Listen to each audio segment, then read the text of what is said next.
আমি এই মুহূর্তে তারানগর নদী ভাঙনের স্পটে দাঁড়িয়ে আছি। দেখুন পদ্মা নদী গর্ভে মানে কতটা ভয়ানক পদ্মা হলে এইভাবে ভাঙতে পারে।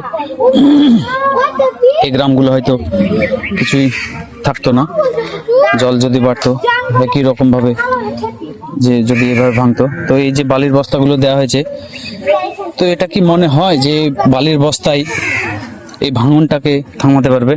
এই দেখুন টাটকা ভাঙন ভেঙেছে আজকেই।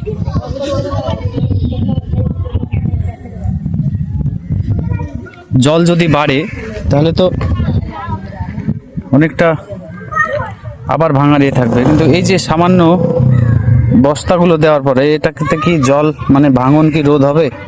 এই যে দেখুন জায়গাটা, এখানে কোনো বস্তা নাই, মানে মেন এই সোজা এসে জলটা কিন্তু এই জায়গাতে গিয়ে যখন ভাঙতে শুরু করবে তখন কিন্তু এই জায়গাটা স্রোত হবে। এই স্রোতে কিন্তু এই দিক দিয়ে পুরো ভেঙে চলে যাবে। দেখুন কতটা যুক্তিসঙ্গত না, আপনারাই এটা জানান কতটা যুক্তিসঙ্গত।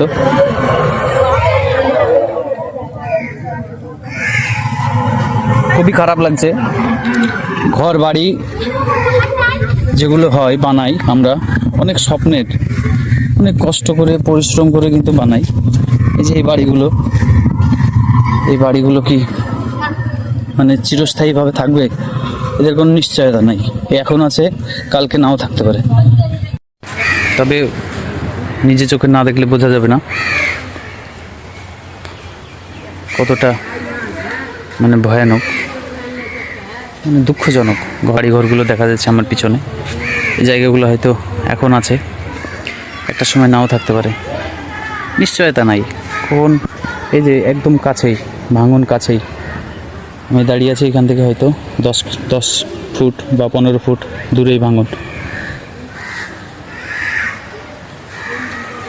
সত্যি অনেক হৃদয় বিদারক, আমাকে তো অনেক খারাপ লাগছে।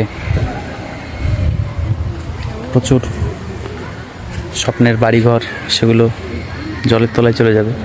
দেখুন কত পরিশ্রম করে, কত কষ্ট করে, মাথার ঘাম পায়ে ফেলে আমরা বাড়িঘর করি, কিন্তু এইভাবে পদ্মা গর্ভে বিলীন হয়ে গেলে সেটাতে কি আর ভালো লাগার কথা? এই জায়গাটায় কোনো এক টাইম বাড়ি ছিল, দেখুন ভেঙে নিয়ে চলে গেছে। দেখুন স্রোত, কিভাবে স্রোত, প্রচুর স্রোত। মানে এই জলটা যদি আরেকটু বেড়ে যায় তাহলে গিয়ে এই জায়গাটা ভাঙতে শুরু করবে। দেখুন ভাঙতে ভাঙতে এইগুলো কিছুই থাকবে না, নিশ্চিহ্ন হয়ে যাবে। কোনো এক টাইমে এই জায়গাটায় হয়তো মানে মনের মতো রাজপ্রাসাদ ছিল, সেই প্রাসাদটা হয়তো আর নাই। তাতে কুড়ের বাড়ি হোক, টালির বাড়ি হোক, প্রতিটা বাড়ি প্রতিটা মানুষের কাছে কিন্তু রাজপ্রাসাদের মতো।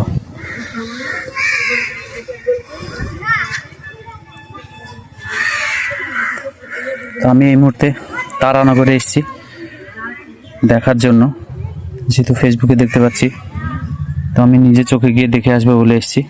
তো সত্যি দুঃখজনক, কিছু করার নাই, আবার করারও আছে। সরকার যদি এগুলোতে পদক্ষেপ নেয়, যখন জল থাকবে না তখন চাইলে অনেক কিছু করতে পারে সরকার। নিজের দেশের ভূমি ধসে চলে যাচ্ছে নদী গর্ভে, এগুলো রোধ করতে মানে করার ইচ্ছা থাকলে করতে পারে, কিন্তু তো করবে না। হচ্ছে কোথায়? এগুলো তো আজ একদিনে দুদিনে ভাঙছে না, এগুলো বছরের পর বছর প্রতি বছর ভাঙতেই থাকে। হয়তো ওই যে মিডিল পজিশন, ওইখান থেকে হয়তো বাড়ি ঘর ছিল, কোনো এক টাইমে ঘর ছিল, বাড়ি ছিল, দালান ছিল, কোঠা ছিল, সব কিছু ছিল, সেগুলো কিন্তু নদী গর্ভে আস্তে আস্তে বিলীন হয়ে গেছে।